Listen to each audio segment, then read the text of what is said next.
Assalamualaikum warahmatullahi wabarakatuh.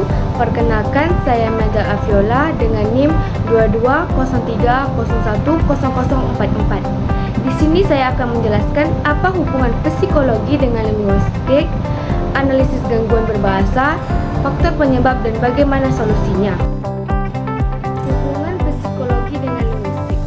Psikologi dan linguistik adalah dua bidang yang saling terkait dalam banyak hal, terutama dalam studi tentang bagaimana manusia memperoleh, memproses, dan menggunakan bahasa. Beberapa hubungan utama antara psikologi dan linguistik meliputi: yang pertama, psikolinguistik ini adalah bidang interdisipliner yang menggabungkan prinsip-prinsip psikologi dan linguistik untuk memahami proses mental yang mendasari penggunaan dan pemahaman bahasa. Psikolinguistik mempelajari bagaimana bahasa diproses di otak, bagaimana anak-anak belajar bahasa, dan bagaimana gangguan bahasa dapat terjadi. Yang kedua, pengembangan bahasa. Psikologi perkembangan berfokus pada bagaimana anak-anak belajar bahasa dan bagaimana perkembangan kognitif mereka mempengaruhi kemampuan berbahasa mereka.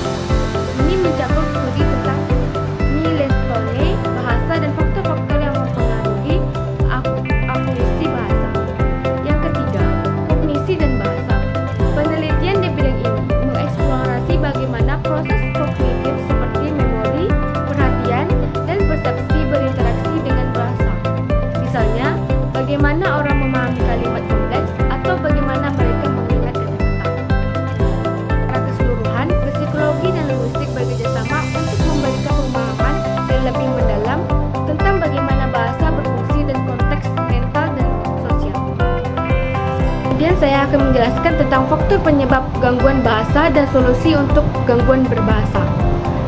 Gangguan berbahasa dapat disebabkan oleh berbagai faktor dan memiliki solusi yang beragam tergantung pada penyebab dan jenis gangguannya. Berikut adalah analisis singkat mengenai faktor penyebab dan solusi gangguan berbahasa. Faktor penyebab gangguan bahasa yang pertama ada faktor genetik.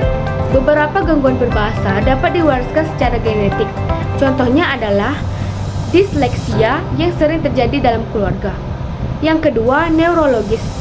Kerusakan pada otak, baik akibat cedera, stroke, atau kondisi neurologis lainnya seperti afasia dapat mengakibatkan gangguan berbahasa. Yang ketiga, perkembangan. Anak-anak dengan gangguan perkembangan seperti autisme atau gangguan perkembangan bahasa spesifik sering mengalami kesulitan dalam berbahasa. Yang keempat, lingkungan. Kurangnya stimulasi linguistik di lingkungan sekitar, seperti minimnya interaksi verbal dengan orang tua atau pengasuh, dapat mempengaruhi perkembangan berbahasa. Yang kelima ada